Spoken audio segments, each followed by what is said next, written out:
ഉത്തർപ്രദേശിൽ പ്രതിദിനം കടന്നു വരുന്നത് വ്യത്യസ്ത വാർത്തകളാണ്. ചിലപ്പോൾ വിവാദങ്ങൾ, ചിലപ്പോൾ സഖ്യത്തിലേക്ക് കടന്നു പോകുന്ന വാർത്തകൾ, അല്ലെങ്കിൽ BJPയുമായി ബന്ധപ്പെട്ടിട്ടുള്ള വാർത്തകൾ.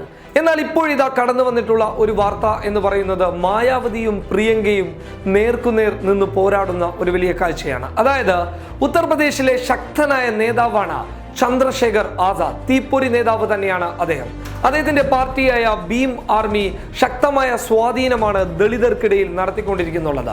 BSPയെ അനുകൂലിക്കുന്ന ഒരു രാഷ്ട്രീയ പാർട്ടിയാണ് ഭീം ആർമി. അതുപോലെ തന്നെ BSPക്ക് പിന്തുണ പ്രഖ്യാപിക്കുന്ന ഒരാളും കൂടിയാണ് ചന്ദ്രശേഖർ ആസാദ്. അതുകൊണ്ട് തന്നെ ദളിത് യുവാക്കൾക്കിടയിൽ വലിയ തരംഗം സൃഷ്ടിച്ച ഒരു തീപ്പൊരി നേതാവ്.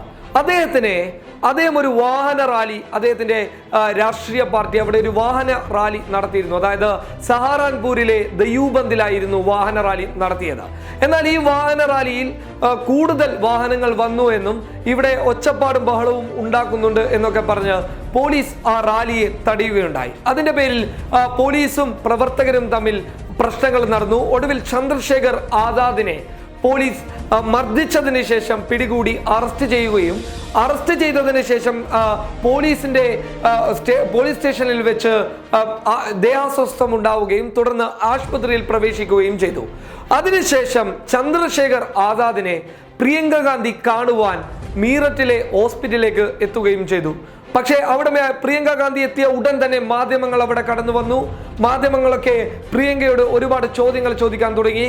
ചന്ദ്രശേഖർ ആസാദ് കോൺഗ്രസിലേക്ക് വരുമോ? BSPയെ അദ്ദേഹം കൈയൊഴിയുമോ? എന്തായിരുന്നു ഈ സന്ദർശനത്തിന് പിന്നിലെ രഹസ്യം, കാര്യമെന്നൊക്കെ മാധ്യമപ്രവർത്തകർ ചോദിച്ചുകൊണ്ടേയിരുന്നു. പ്രിയങ്ക വ്യക്തമായിട്ടുള്ള ഒരു മറുപടി നൽകാതെ കാറിൽ കയറി പോവുകയും ചെയ്തു. പ്രിയങ്കയ്ക്കൊപ്പം AICCയുടെ ജനറൽ സെക്രട്ടറി ആയിട്ടുള്ള ജ്യോതിരാദിത്യ സിന്ധ്യയും ഉണ്ടായിരുന്നു. എന്നാൽ പ്രിയങ്കയുടെ ഈ സന്ദർശനം BSPക്കും SPക്കും വലിയ തലവേദനയുണ്ടാക്കി.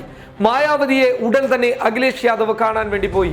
ഞങ്ങളുടെ കൂട്ടത്തിലുള്ള ഒരാളെ അവർ പാർട്ടിയിലേക്ക് എടുക്കാനുള്ള ശ്രമമാണ് നടത്തുന്നതെന്ന് എന്നുള്ള ഒരു ആരോപണം അഖിലേഷ് ഉന്നയിക്കുകയും തുടർന്ന് മായാവതി ശക്തമായിട്ടുള്ള തീരുമാനവുമായി മുന്നോട്ട് വരികയും ചെയ്തു. നേരെയാണെങ്കിൽ ഞങ്ങൾ നേരെ തന്നെ നിൽക്കും, അല്ല എങ്കിൽ റായ്ബറേലിയിലും അമേത്തിയിലും നിങ്ങൾക്കെതിരെ സ്ഥാനാർത്ഥികളെ നിർത്തുമെന്നും മായാവതി പൊട്ടിത്തെറിച്ചുകൊണ്ട് ഈ കാര്യം പറയുകയുണ്ടായി. പ്രവർത്തകരൊക്കെ ഈ വിഷയം ചർച്ച ചെയ്തു, മാധ്യമങ്ങൾ ഈ വിഷയം റിപ്പോർട്ട് ചെയ്തു. അതായത് ആദ്യഘട്ടത്തിൽ റായ്ബറേലിയും അമേത്തിയും ഒഴിവാക്കി കൊടുക്കാമെന്ന് SPBSB നേരത്തെ തന്നെ പറഞ്ഞതാണ്. ഒരു മര്യാദയുടെ പേരിൽ ഞങ്ങൾ അത് വിട്ടു നൽകുമെന്നുള്ളത്. ആ മര്യാദ പ്രിയങ്ക കാണിക്കുന്നില്ലെങ്കിൽ പ്രിയങ്കക്ക് നല്ല രീതിയിലുള്ള തക്ക മറുപടി കൊടുക്കാൻ ഞങ്ങൾക്കറിയുമെന്നുള്ള വാദമാണ് മായാവതിക്കുള്ളത്. എന്തായാലും പ്രിയങ്കയും മായാവതിയും നേർക്കുനേർ വരുന്ന ഒരു വലിയ കാഴ്ചയാണ് ഉത്തർപ്രദേശിൽ നിന്നും കാണാൻ വേണ്ടി സാധിക്കുന്നത്. News desk public Kerala.